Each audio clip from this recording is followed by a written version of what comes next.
Bueno, buenas tardes a todos y muchas gracias a Karina Bucheri que acepta darnos hoy una charla sobre descarbonización del servicio público de gas natural por redes. Karina es ingeniera mecánica de la Universidad de Buenos Aires, especializada en desarrollo de ingeniería y consultoría para el sector del gas natural y transición energética. Cuenta con experiencia en gestión de proyectos y coordinación de equipos multidisciplinarios. Actualmente se desempeña como jefa de innovación en la Gerencia de Innovación y Normalización de Enargas. Es docente del CEARE en temas de infraestructura de hidrógeno. Posee una amplia trayectoria en el diseño y ejecución de gasoductos de alta presión, plantas compresoras y otras instalaciones asociadas. Como parte de su actividad, ha contribuido en la evaluación y definición de soluciones para la descarbonización en el ámbito nacional y regional, según criterios de sustentabilidad y transformación digital para tecnologías como GNL, biometano e hidrógeno. Muchísimas gracias, Karina, por haber aceptado formar parte de los seminarios. Te escuchamos. No, muchísimas gracias a ustedes por la invitación. Para mí es un honor participar de este ciclo. Así que, bueno, para no perder mucho tiempo y dar lugar por ahí a si hay consultas al final, voy a comenzar con la presentación. No sé si se escucha, si se ve bien. Sí, perfecto, gracias. Perfecto. Bueno, así que vamos a hablar un poco acerca del servicio público de transporte y distribución de gas natural, que es mi ámbito de aplicación, es decir, yo trabajo en el ENARGAS, que es el Ente Nacional Regulador del Gas, soy ingeniera mecánica, y bueno, y venimos trabajando últimamente en temas de innovación para ver cómo se puede hacer para integrar las nuevas formas de energía a nuestro sistema de gas natural. Así que hablamos un poco acerca de cuáles van a ser estas tecnologías de descarbonización. ¿Qué es la descarbonización? Hablar un poco acerca de cuál es la calidad del gas natural, cómo tiene que ser el gas natural que circula por nuestro sistema, y después hablamos un poco acerca del biometano, que es una de las alternativas principales que se vienen dando, y el hidrógeno también, que se viene, está ganando preponderancia en el escenario mundial, ¿sí? Bueno. Entonces, como decíamos, el Enargas tiene una norma de calidad de gas, dice cómo tiene que ser el gas para cumplir con las especificaciones que pueda garantizar la seguridad del suministro a los usuarios y al sistema. Esta norma es la ANAC 602, ¿sí? Y define una serie de parámetros. Esta norma no distingue cuál es el origen del carbono que compone al gas, con lo cual si es de origen fósil o es de origen renovable, en principio no importaría desde el punto de vista de las especificaciones de calidad, ¿sí?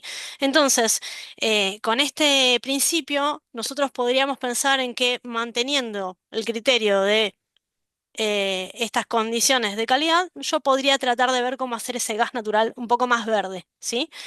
Y ahí surgen distintos conceptos, descarbonización, desfosilización. Ahí vamos a ir viendo de qué se trata cada uno.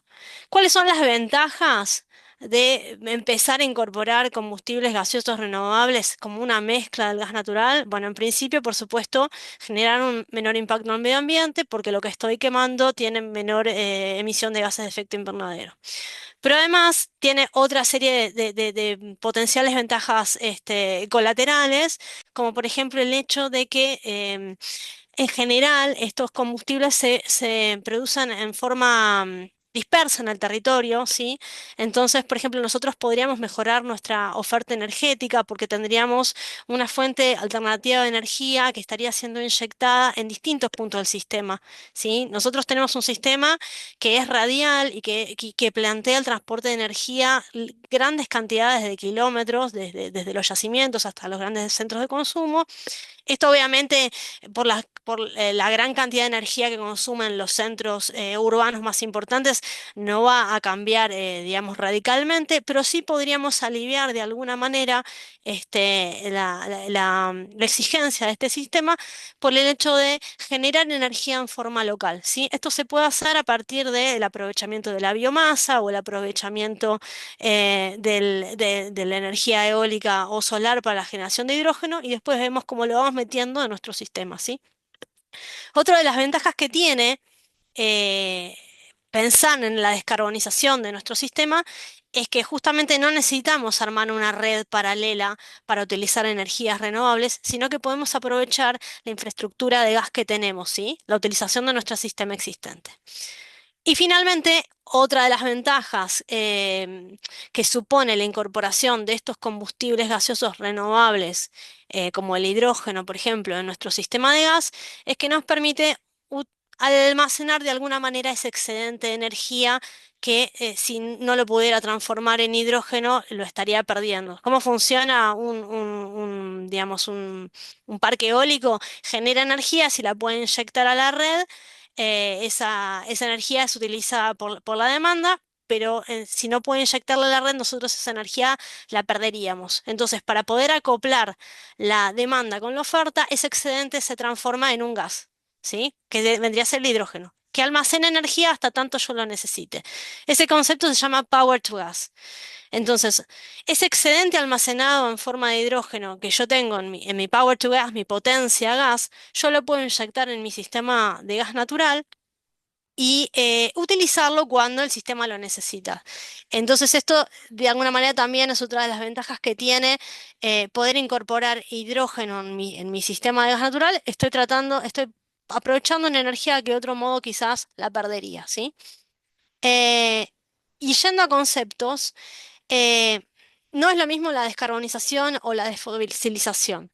Se habla, se habla en términos generales, pero la realidad es que no son conceptos equivalentes. Descarbonizar significa disminuir la cantidad de carbono que está circulando por el sistema, mi sistema de gas natural. Entonces, para poder descarbonizar tendría, por ejemplo, que inyectar algún combustible que no tenga carbono, como podría ser el hidrógeno. En cambio, si yo estoy disminuyendo la cantidad de hidrocarburo fósil que está circulando por mi sistema, estoy desfosilizando, estoy reemplazando un combustible de origen fósil por otro de origen no fósil. ¿Cómo puede ser la inyección del biometano, que es un componente prácticamente equivalente al gas natural, pero que es de origen renovable, o el metano sintético, que ahora vamos a ver cómo se compone, pero que también implicaría eliminar el carbono de origen renovable, pero sí le estoy aportando carbono al sistema. Es decir, cuando ese combustible se queme, va a seguir emitiendo dióxido de carbono. Y finalmente tenemos otro concepto que es el blending, que es el de incorporar distintas concentraciones de algunos combustibles gaseosos a nuestro sistema, ¿sí? Es como el corte o el blending, como sucede con los vinos. Esto no necesariamente implica, el blending no necesariamente implica la descarbonización o la desfosilización, ¿sí? De hecho, el blending se hace, por ejemplo, cuando en invierno hay cortes, no alcanza el gas, entonces, por ejemplo, tenemos que inyectar GNL importado que viene de barcos digamos, de otros países y lo importamos y lo inyectamos al sistema. Ahí estamos mezclando un combustible por otro. También hay, por ejemplo, en Bariloche hay plantas que mezclan una mezcla de propano con aire y lo inyectan en la red de gas natural. Eso también es blending, pero no estamos descarbonizando. Lo que quiero que quede claro es que el blending en sí mismo no implica la descarbonización o la desfosilización. Es una práctica que es para incorporar algún combustible con algún objetivo. A veces es para, por ejemplo, resolver el problema de los picos de consumo, ¿sí? Sin embargo, nosotros al blending lo vamos a plantear ahora como una de las alternativas de descarbonización. ¿Cómo? Bueno, inyectando algunos gases al sistema. La norma, como les dije, eh, plantea que es posible inyectar gases al sistema siempre que sean análogos, ¿sí? ¿Qué significa análogos? Que cumplan con las calidades establecidas en nuestra norma NAC 602. Em, y lo importante es que la prestadora del sistema, por ejemplo, la distribuidora, Metrogas o Camusi o alguna de las distribuidoras que son las que operan las distintas redes, tienen que ser las responsables de tomar las medidas necesarias em, para que esto se realice en forma segura. Entonces, como vemos, las alternativas que tenemos para inyectar gases análogos son, obviamente, gas importado, el gas sintético, como les venía diciendo, ¿sí? Propano aire, el gas de mezcla o el biometano. El biometano es completamente intercambiable con el gas natural y por lo tanto se considera análogo. ¿Por qué? Porque está básicamente compuesto de metano, aunque este metano en lugar de ser fósil es renovable. ¿Qué pasa con los gases no análogos? Como el hidrógeno, ¿sí? Que tiene características distintas del gas natural, o incluso el biogás, que es el producto de la digestión anaeróbica de la biomasa, pero que tiene altas concentraciones de dióxido de carbono y que hace que no sea, no tenga propiedades equivalentes al gas natural. Tiene alrededor del 40% de dióxido de carbono. Entonces, ni el biogás ni el hidrógeno pueden ser inyectados en forma directa al sistema. Entonces ahí vamos a ver qué vamos a hacer en cada caso. Como les decía, entonces, tenemos tres formas principales de descarbonizar: el hidrógeno, el biometano, o bien podemos generar un metano sintético a partir de hidrógeno y CO2 recapturado, que bueno, esto puede ser a partir de excedentes de dióxido de carbono industrial, o bien la captura directa del aire. Lo que es el metano sintético va a tener un costo muy por encima de los otros combustibles, entonces no termina siendo una alternativa relevante, pero la planteamos porque, bueno, podría ser una posibilidad. Y en el caso de que se quisiera inyectar metano sintético al sistema, obviamente sería un gas análogo porque cumpliría con las condiciones establecidas por la 602. Em, bueno, acá no me quiero demorar mucho porque hay mucho para hablar y me queda poco tiempo, digamos, pero quería contarles un poco cuál es el problema del dióxido de carbono. Em, Hay dos ciclos, el ciclo abierto y el ciclo cerrado. Siempre que yo tengo una interacción con los reservorios subterráneos, ¿sí? Por ejemplo, en el cuadro de la izquierda tengo una interacción y veo que eh, tengo un flujo directo a través de que estoy utilizando un recurso del subsuelo, lo estoy quemando, estoy liberando la atmósfera.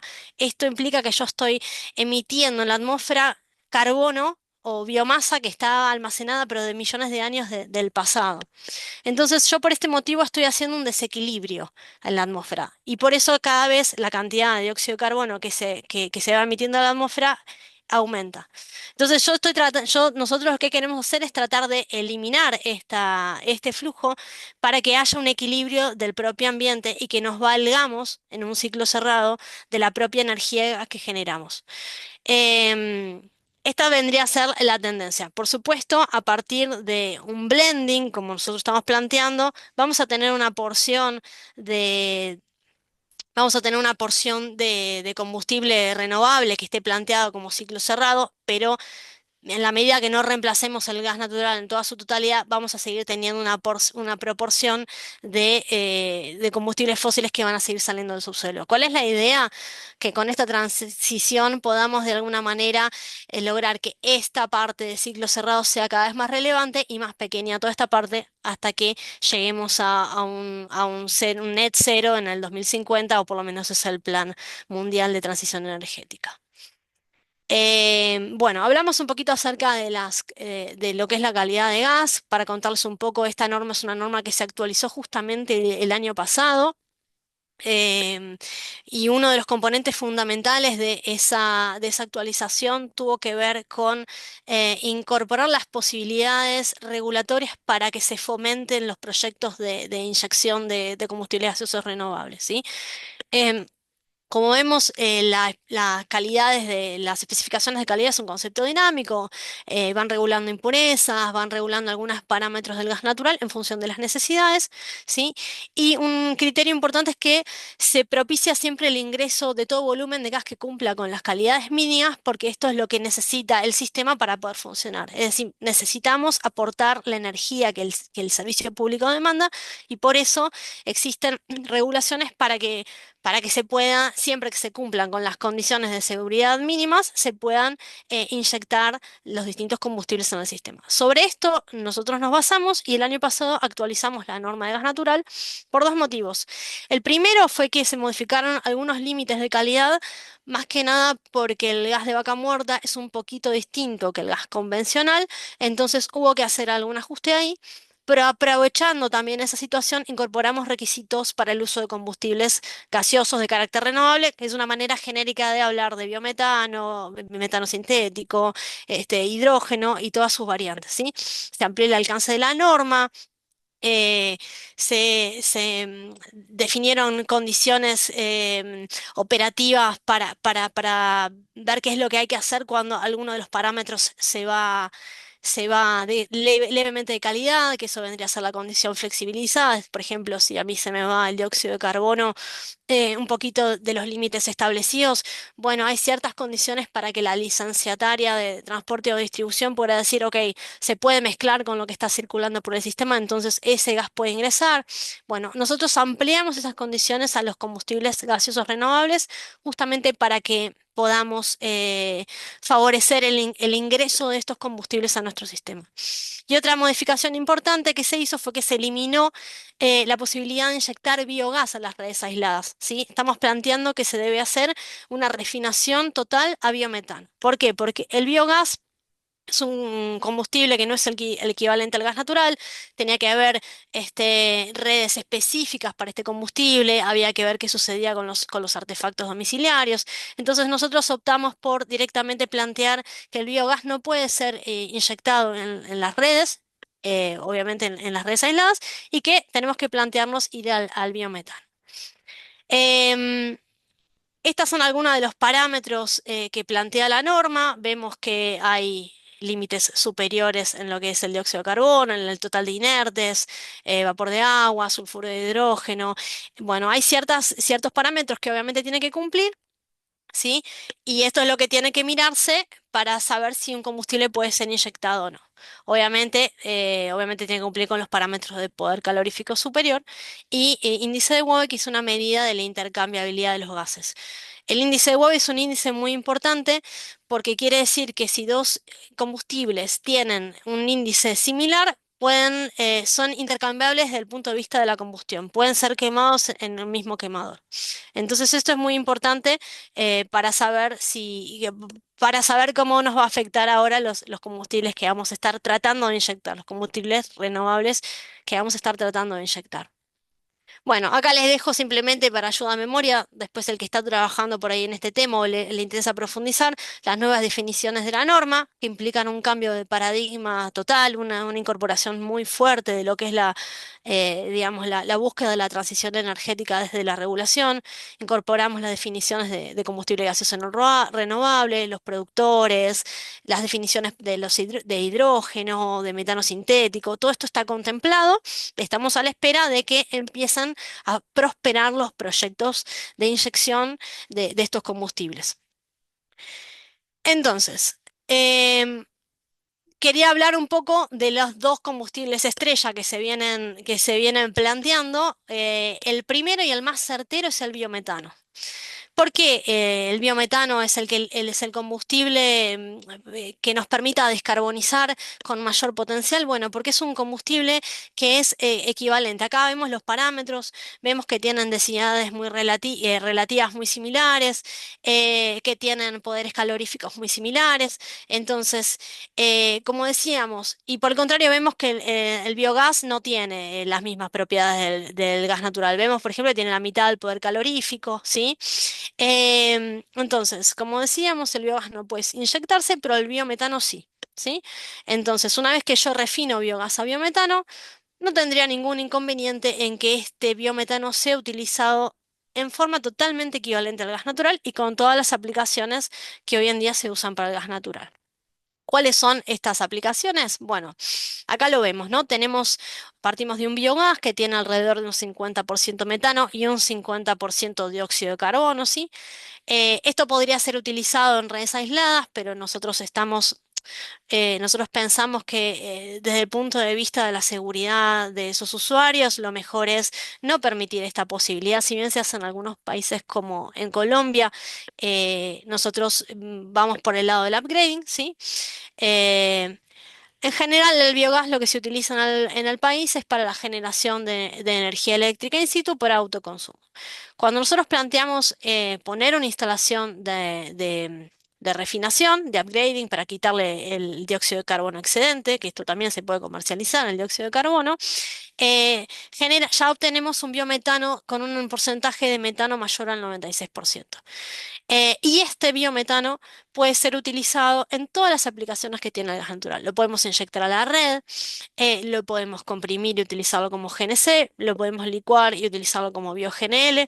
En general, desde el punto de vista tecnológico no hay inconvenientes. Si el biometano va a tener un costo más elevado que el gas natural.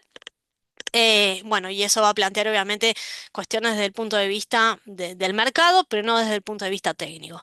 Un aspecto interesante es que el biometano va a tener un costo de alrededor de 16, 17 dólares al millón de BTU y no va a poder competir desde el punto de vista de un usuario residencial con un gas natural que es mucho más barato que eso, pero sí puede competir contra el gasoil porque el gasoil está arriba de 30 dólares al millón de BTU. Entonces, una aplicación muy promisoria es la aplicación de biometano para, por ejemplo, los camiones que funcionen a GNC, ¿sí?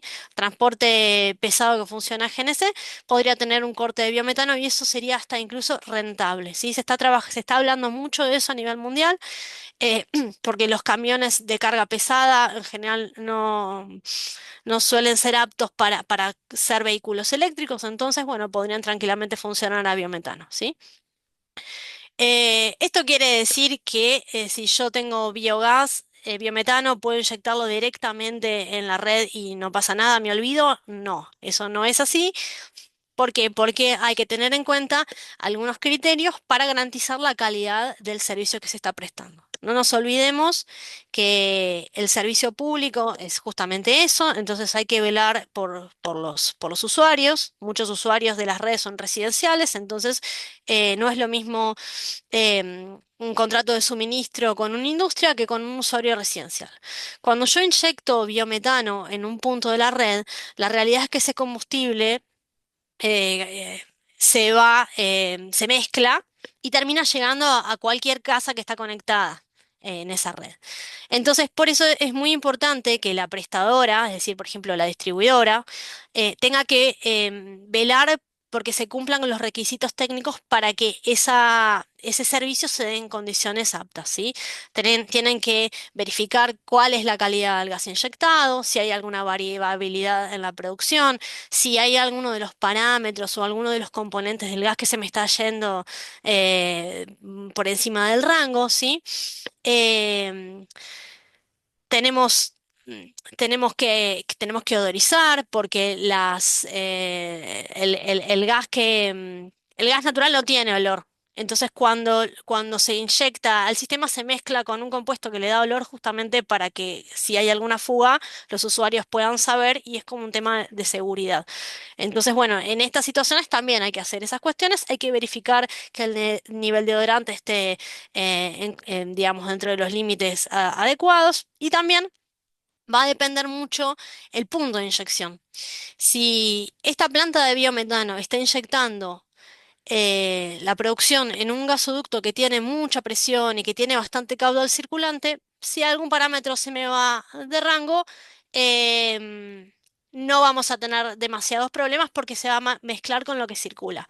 Pero si estamos en una punta de red, si estamos en un caño de una presión más baja que no tenga tanto caudal, entonces ahí cualquier variación del producto que estoy inyectando puede tener implicancias en ese consumidor que lo está recibiendo en la hornalla de su cocina. Entonces, justamente eso es lo importante de que no se puede inyectar el producto de cualquier manera. Quien tiene que velar por la calidad de este producto es la operadora de la red, ¿sí? La distribuidora. Em, ¿Qué va a terminar sucediendo? Como les dije, el biometano es más caro que el gas natural, entonces en general como el servicio de gas por redes es público, no se le va a pedir al usuario residencial que pague por esa diferencia. Entonces lo que va a terminar pasando es que va a haber algún usuario industrial que va a estar interesado en descarbonizar, por alguna cuestión de bonos de carbono, va a pagar esa diferencia y en forma virtual va a estar consumiendo ese biometano, aunque la realidad es que es posible que ese biometano, la molécula no va al consumidor que lo paga, sino que va a donde se va distribuyendo según flujos. Entonces, los consumidores que en términos físicos van a terminar consumiendo ese biometano van a ser los que están cerca del punto de eyección. Y va a terminar pagando por ese biometano alguna industria que esté interesada en descarbonizar sus actividades. Entonces, por eso se habla de un mercado virtual de biometano, ¿sí?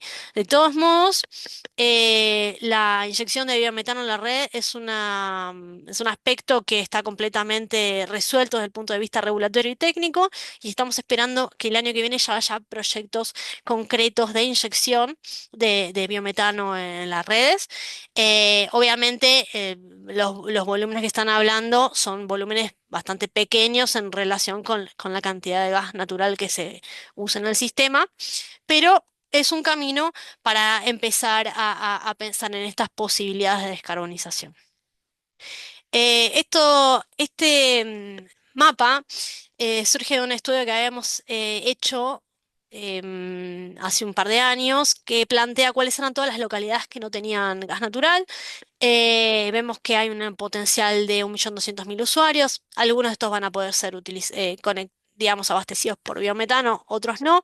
Pero es interesante ver cómo es el potencial y cómo justamente estas nuevas fuentes de energía dispersas en el territorio pueden ayudar a suplir esta demanda energética, ¿sí? También, como les comentaba, el hecho de la posible aplicación del biometano en el transporte de cargas y de larga distancia. También se está trabajando para que haya una red de carga de estaciones de GNC a lo largo de las rutas del país. Entonces, también, siempre que haya una carga de GNC, podría haber un potencial mercado de biometano, ¿sí? Eso también es interesante y bueno, da obviamente posibilidades para la descarbonización y también un poco para la reducción de costos, ¿sí? Una flota que funciona a gasoil, si se convierte a gas natural, está reduciendo alrededor del 40% de sus costos. Si incorpora un corte de biometano, quizás un poco menos, pero sigue siendo rentable. Y la última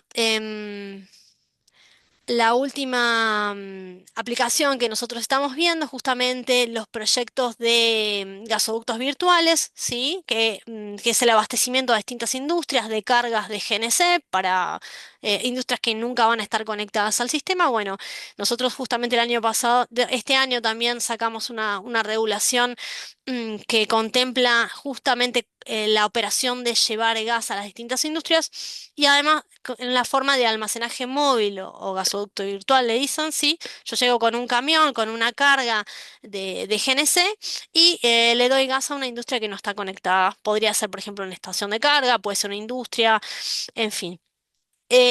Una parte de este GNC podría ser biometano y así descarbonizar también a las industrias aisladas.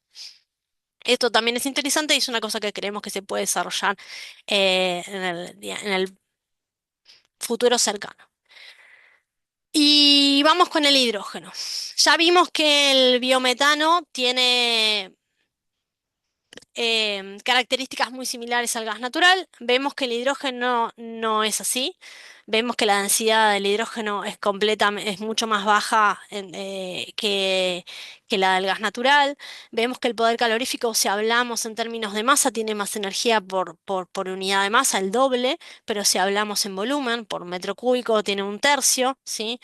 Em, Vemos que el índice de Wobbe no es equivalente. Entonces, acá tenemos un montón de indicios que nos están diciendo que este hidrógeno no se va a poder inyectar en forma directa al sistema. La regulación no me lo permite. ¿Por qué? Porque en el punto en donde yo estoy inyectando, tendría un 100% de hidrógeno hasta donde se empieza a difundir y eso no le va a hacer bien al sistema.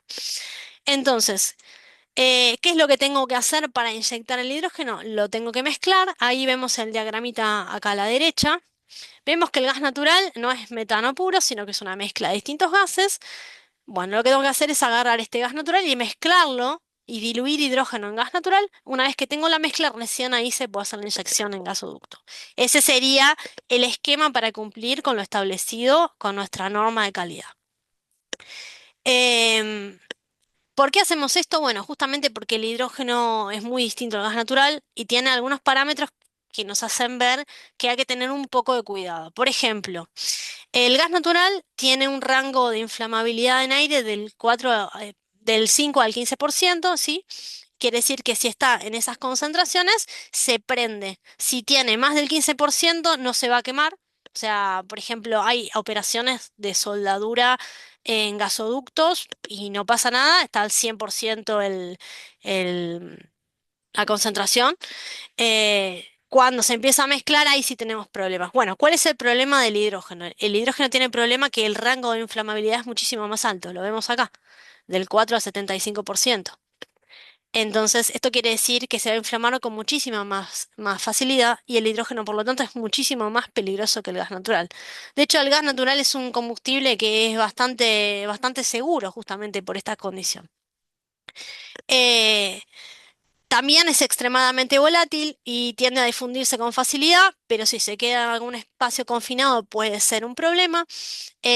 Su llama cuando se quema no tiene color, con lo cual es difícil de ver, y por eso cuando incorporemos hidrógeno en nuestros sistemas, tenemos que incorporar controles adicionales, ¿sí? Detectores, parámetros de la seguridad industrial, o ver si hay que cambiar algunas de las prácticas habituales, porque no va a ser lo mismo tener un sistema que tiene gas natural que un sistema que tiene hidrógeno. Em, ¿Dónde se va a poder inyectar este hidrógeno? Bueno, obviamente va a depender de dónde van a estar los proyectos de generación de hidrógeno.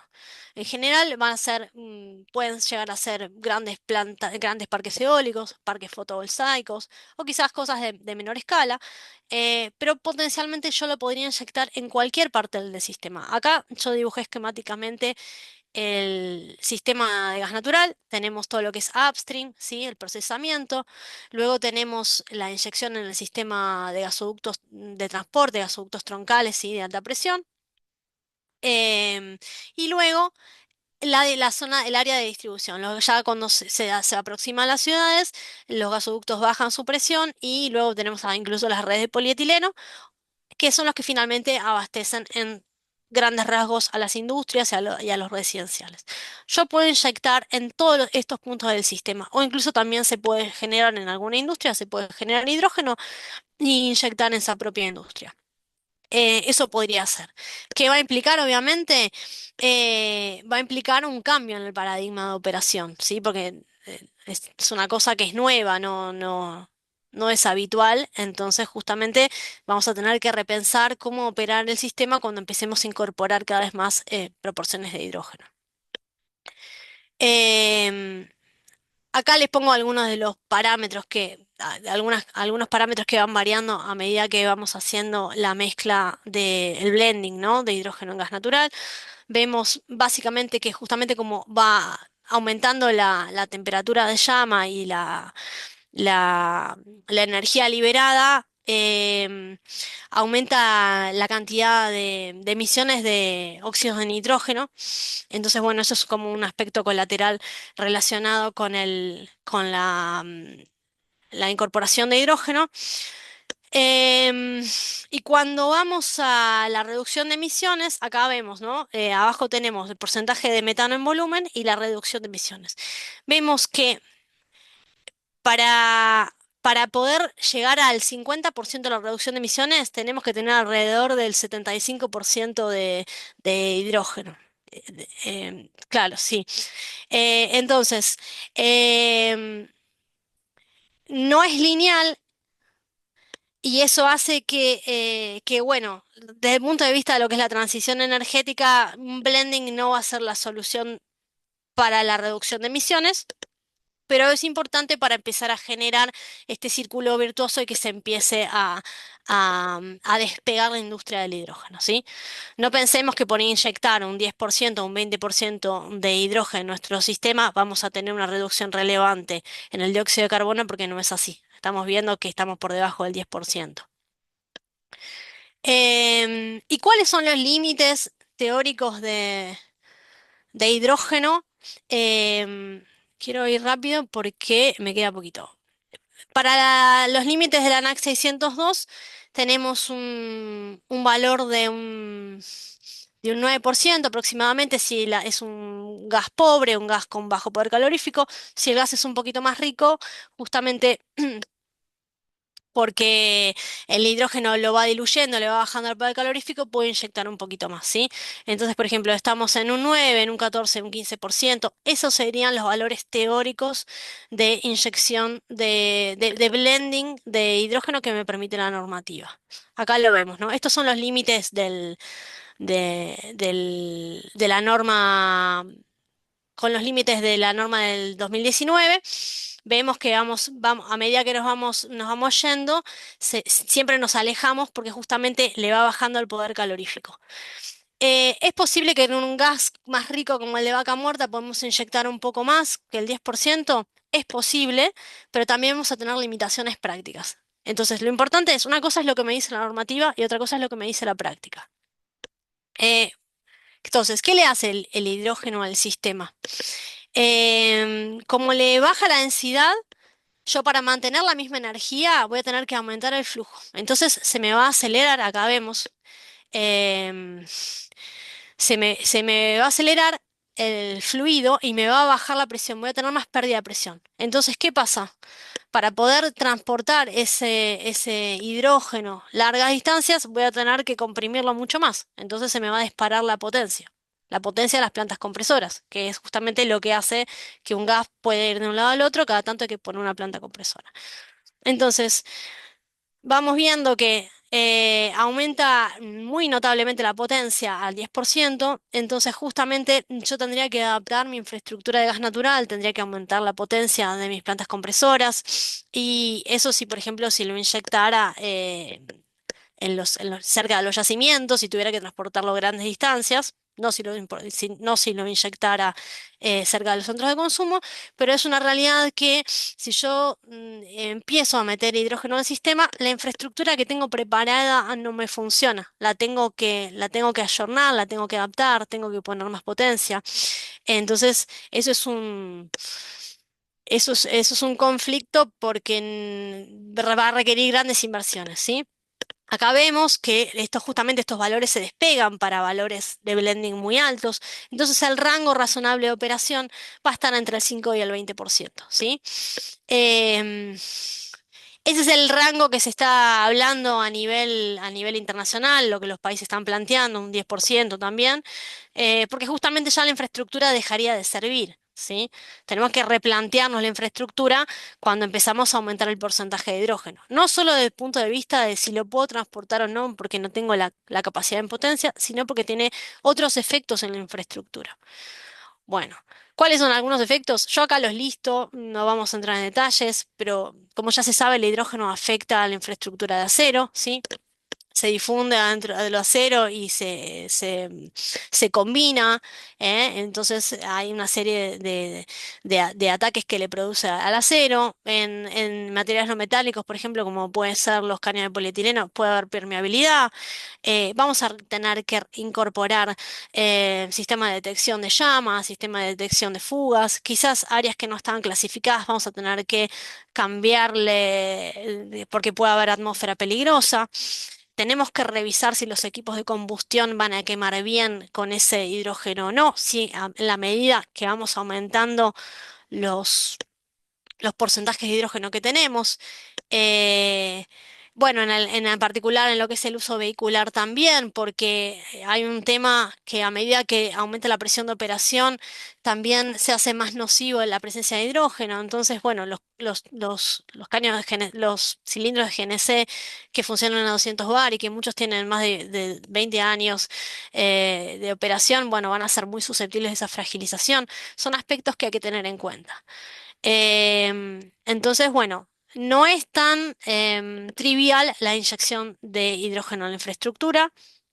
¿Cuáles son los parámetros entonces de los porcentajes entonces de los que estamos hablando? Bueno, y entre el 5 y el 10% puede ser que se extienda a mayor. En lo que es la infraestructura de gas natural, Yo acá puse los detalles, igual esta información después le queda, ustedes la pueden ver. Las dos principales componentes de un gasoducto de alta presión es justamente el gasoducto y los equipos de compresión, por ejemplo, las turbinas. Vemos que tanto en las normas como en los trabajos en distintos países no hay un rango definido y aceptado a partir del cual no le hace daño a la infraestructura. Mucha de esta infraestructura es existente, es decir, ya viene en operación, tiene una historia, no es cañería nueva. Lo que sí sabe es que afecta mayor a aceros más duros, a aceros de mayor resistencia, ¿sí?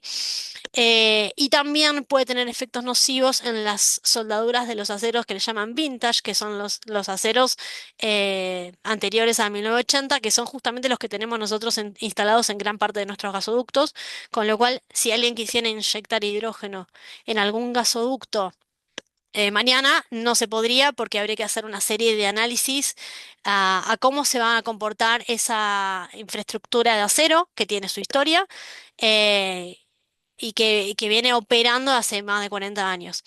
También la incorporación de hidrógeno podría desestabilizar fracturas y fisuras que están existentes en los caños, pero que con el gas natural no pasa nada. Con el hidrógeno podría llegar a pasar. Con lo cual, se debería hacer un estudio minucioso para saber qué tramos podrían aceptar hidrógeno. Esto lo están haciendo en otros países. De hecho, por ejemplo, Alemania ya anunció cuál es su núcleo de la próxima, de su posible red de hidrógeno. Hicieron estos estudios, definieron que están aptos para operar con 100% de hidrógeno y a partir de ese veredicto se empieza a ampliar la red para prepararse a recibir estos combustibles. Nosotros tendríamos que hacer alguna cosa similar para poder verificar que nuestra infraestructura está en condiciones. Obviamente va a haber infraestructura que nunca va a estar en condiciones, habrá que ver cuál de esa parte sí y cuál no. Respecto de las turbinas, también vemos que para concentraciones muy bajas no requieren cambios. Ahora, cuando ya nos vamos por encima del 10%, sí vamos a tener que cambiar algunos componentes, cambiar, por ejemplo, en la succión algunos materiales que pueden ser acero de carbono, cambiarlos a acero inoxidable, aumentar algunos diámetros por el hecho este que yo comentaba, ¿no? De que por la baja densidad se acelerarían los flujos. Entonces hay que hacer alguna serie de actualizaciones en los sistemas, ¿sí?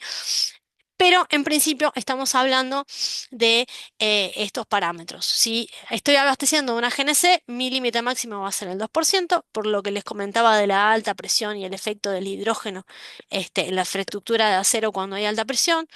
Y bueno, y luego las limitaciones del sistema existente. Entonces, vamos a tener puntos en donde voy a poder tener concentraciones más elevadas y otros puntos en donde no lo voy a poder tener. ¿Y qué me lo va a limitar? Me lo va a limitar la infraestructura que tengo conectada. Acá les pongo digamos, las inversiones asociadas en función del porcentaje de hidrógeno. Vemos que entre el 6 y el 10% es muy poco lo que hay que hacer. Cuando vamos del 10 al 20% ya tenemos inversión en downstream, es decir, en los consumidores. Y obviamente más del 20% ya la inversión es muy elevada, por lo cual ya eso requiere obviamente de otro tipo de planificación. Es por eso que lo que se está haciendo en el mundo es plantear porcentajes dentro de los límites que yo les venía mencionando. Vemos acá, Alemania, por ejemplo, tiene un límite duro del 2%, ¿sí? Para este tipo de aplicaciones, y después, según la aplicación que está conectada, podemos ir hasta el 10%. Después, por ejemplo, Francia tiene un límite del 6%, pero vemos que la tendencia a nivel mundial y en Europa, que es un país que tiene, justamente no tiene gas natural, entonces lo tiene que importar y tiene por ahí esa incentivo para desarrollar este tipo de combustibles, vemos que en lo que es blending no están superando este límite por encima, aunque se han hecho algunas pruebas y se está evaluando ampliar este valor al 20%, pero justamente por las limitaciones que tenemos en lo que son los usuarios finales, como lo vemos acá, sí justamente no se está quebrantando todavía este límite. Sin embargo, es un aspecto que está prosperando en el mundo y en algún momento, obviamente, se requieren muchas inversiones, pero en algún momento va a prosperar. De lo que es la Argentina, em, nosotros vemos muy lejano la inyección de hidrógeno, a salvo por alguna aplicación puntual, la inyección de hidrógeno generalizada. El hidrógeno a mi criterio se va a dar más en el, digamos, para proyectos de exportación y para la producción de derivados, ¿sí? Como amoníaco, fertilizantes verdes, combustible para la aviación, derivado del hidrógeno y esas cosas. No así con el biometano, que sí lo vemos que tiene un potencial muchísimo más cercano. Bueno, acá está mi correo, así que espero no haber sido muy rápida, creo que llegué en plazo.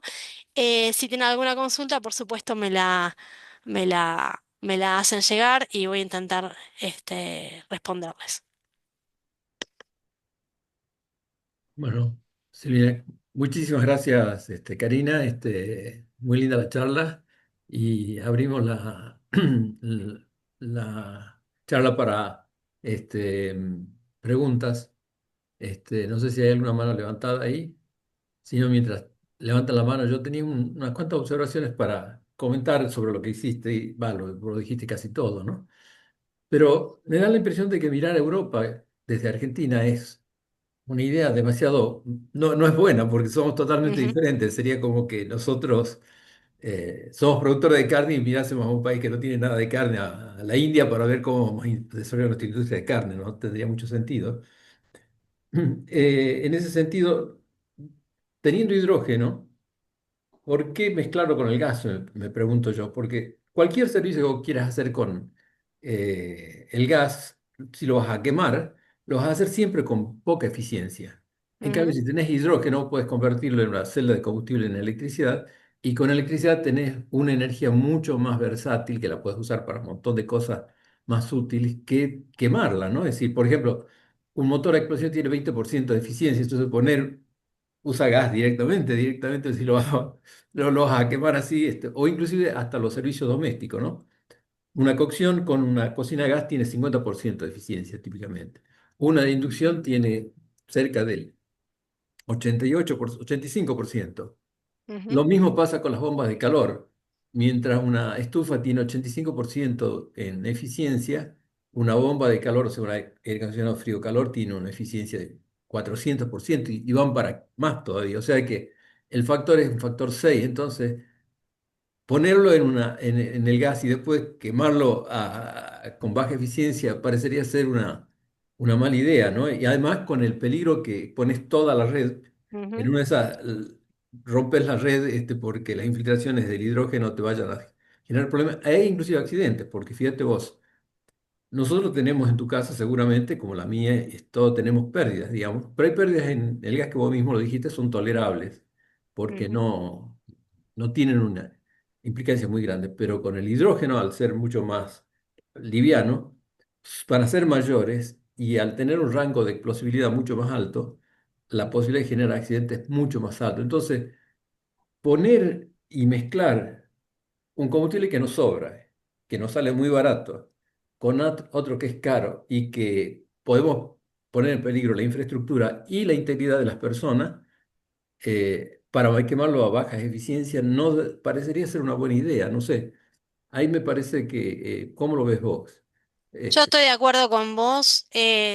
Digamos, nosotros estudiamos esto más que nada porque es nuestro ámbito de aplicación, pero la realidad es que yo pienso que el hidrógeno va a ser un producto que va a servir o para exportar para utilizaciones en otros países que sí lo necesiten, o para darle valor a la cadena y generar derivados. claro, sí, sí, Eso me parece que esa va a ser la aplicación real del hidrógeno, ¿no?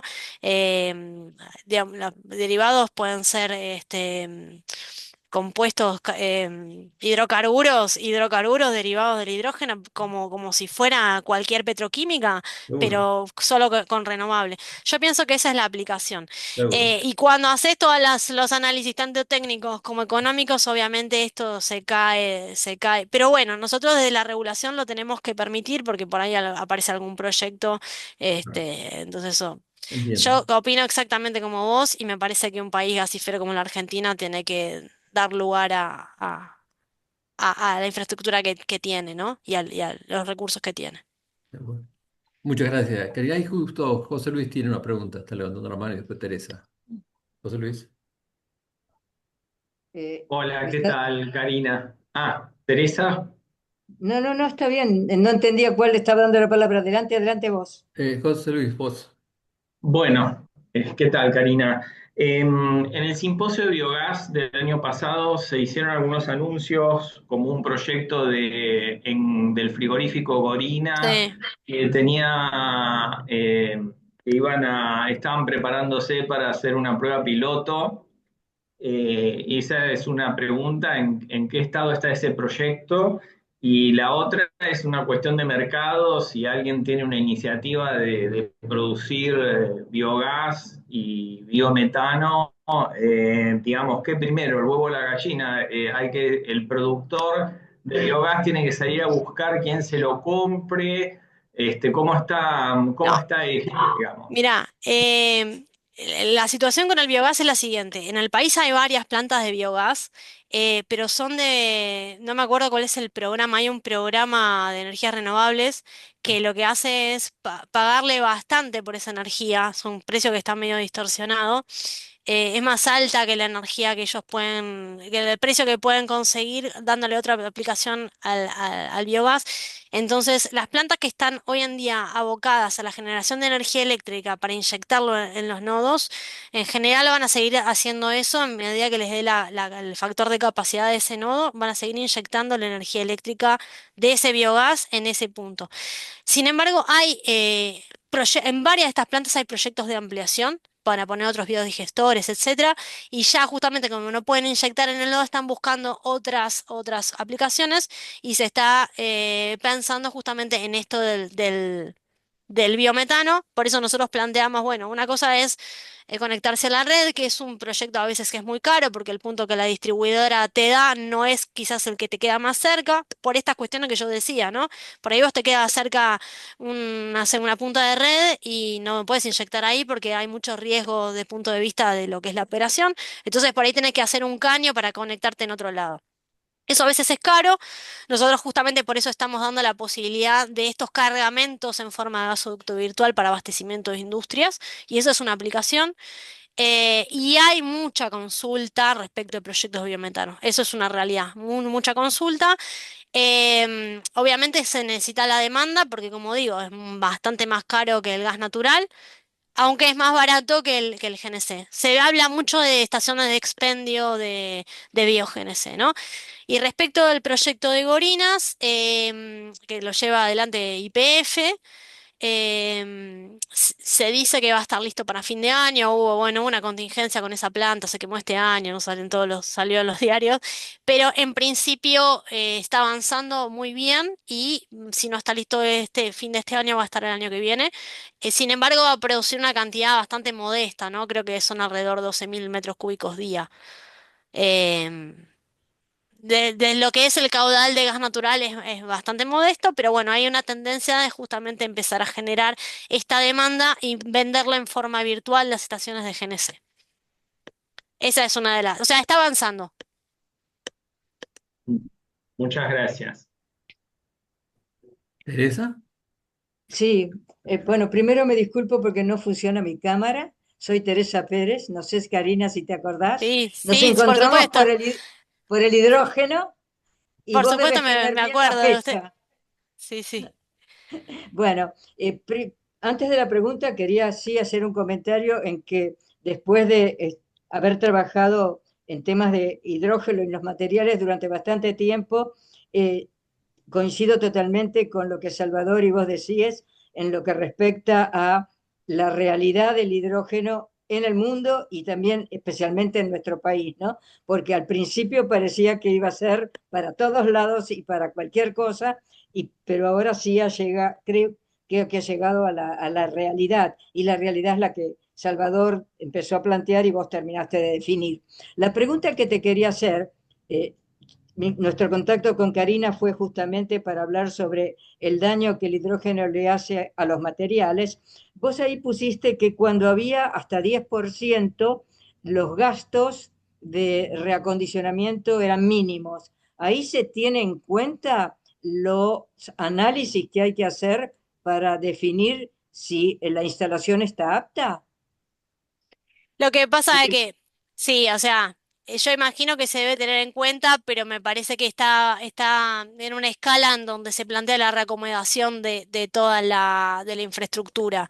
Em, Para nosotros esos gastos son elevados. Eh, Imagino que para un país que está pensando en que no tiene energía barata, puede ser. Alemania, por ejemplo, claro. Claro, por ejemplo, sí. En comparación con todos los cambios de los sistemas, es un gasto, o sea, es un gasto alto, pero no es un gasto, digamos, tan elevado como lo que planteamos después, ¿no? Claro. Pero bueno, sí, justamente. Yo entiendo que acá en la Argentina, es que en la Argentina creo que no tiene sentido. De hecho, varias de las consideraciones que yo pongo en la presentación surgieron de la charla que tuvimos aquella vez hace un par de Sí, años, ¿no? sí. Así que sí, Bueno, no no era sé, eso. sí, Está bien, gracias. Está sí, claro que como todo depende del contexto y quizá para claro. alguien que, por ejemplo, empieza a hacer un ducto nuevo y tiene el dinero y la necesidad de tener la energía disponible, bueno, el tomar los recaudos con los materiales es un gasto tolerable. Para quizá para nosotros claramente no. Es relativo como todo. Muchas gracias. Claro, de hecho, por ejemplo, se están trabajando en otro tipo de actualizaciones normativas y juntar toda la documentación de gasoductos, me refiero, ¿no? Juntar la documentación de gasoductos, incluso hechos en el año 2000, es imposible. No, no, no, no. Imagínense la trazabilidad de toda Del, la del soldadura. 70. Exacto. Sí, sí, Sí, sí, sí, sí. bueno, Y muchas aún gracias. así, en esas situaciones se plantea que hay un universo de caños en donde esto no va a poder ser posible, ¿no? Sí, claro. Pero. Ujú.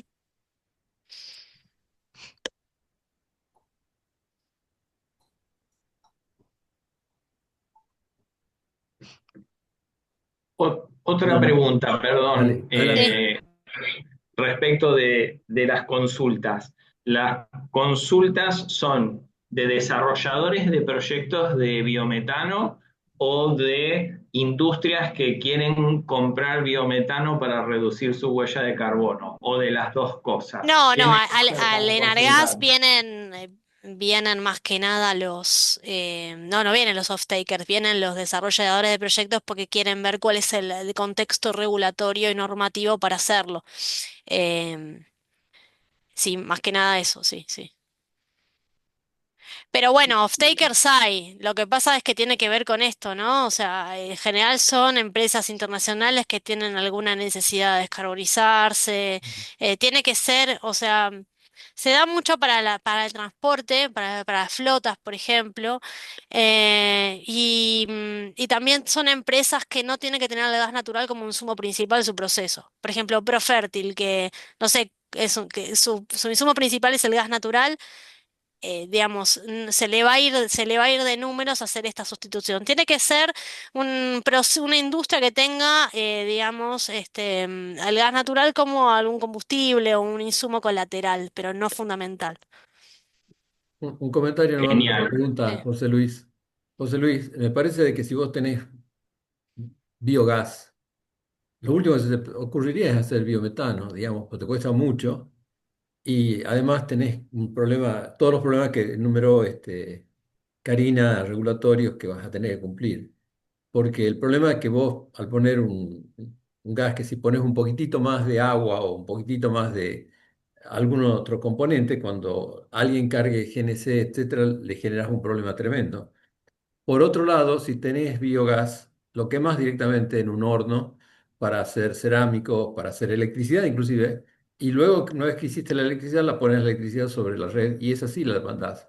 Entonces la distribuís mucho mejor y no tenés que estar transportando y haciendo toda esta gimnasia operativa para ponerlo en un gasoducto, ¿no? Como que eh, eh, transportar algo que no deberías, como transportar explosivo en el colectivo. Tendrías que hacer tantas operaciones en un colectivo que finalmente te va a salir, y el peligro que vas a poner a toda la gente, preferible usarlo de otra manera. No, no, Sea no, que en no. las redes en Argentina al menos, no sería muy viable ni el blending con hidrógeno ni el blending con biometano, por razones distintas, pero no. A ver, el biometano lo haces porque vos podés llegar a cualquier parte del país, pero inyectando en algún punto. Y en una Pero flota. sé que es bastante más caro refinar el biogás para obtener biometano y que Claro, pero es Claro, más barato que el gasoil. Entonces, por ejemplo, entonces vos, desde respecto al gasoil, estás reduciendo el 90% tus emisiones. Entonces, esto obviamente se apalanca en la necesidad de descarbonizar. Si no hay una voluntad, una necesidad de descarbonizar del interesado, digamos, no puede competir con el gas natural nunca. y claro. tampoco va a embarcarse en pasar su flota de gasoil a... Exacto, el mercado es ese, es el que quiere descarbonizar. Exacto. Igual pasa, ¿eh? Pasa, ¿no? Yo digo, o sea, son situaciones reales también.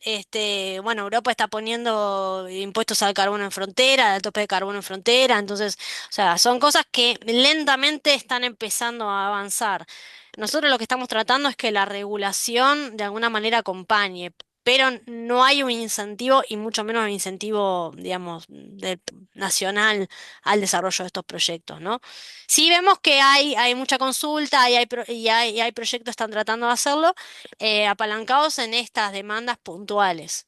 Son volúmenes muy pequeños, entonces vos a la demanda la vas a conseguir. Vos pensá que 10.000 metros cúbicos día es muy bajo.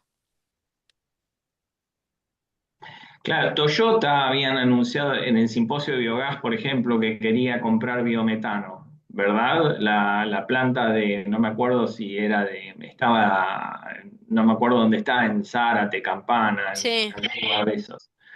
Y quería comprar biometano, pero claro, o sea, el consumo de gas que tiene es menor respecto al consumo eléctrico, claro. como decías.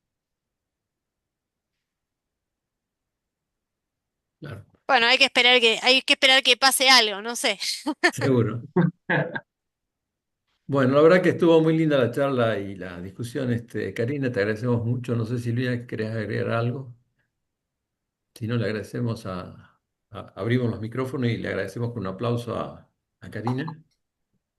Te agradezco mucho yo en lo personal la disponibilidad que tuviste y la presentación, como dijo Salvador, muy linda. Seguro te vamos a volver a acercar algunas consultas con José Luis.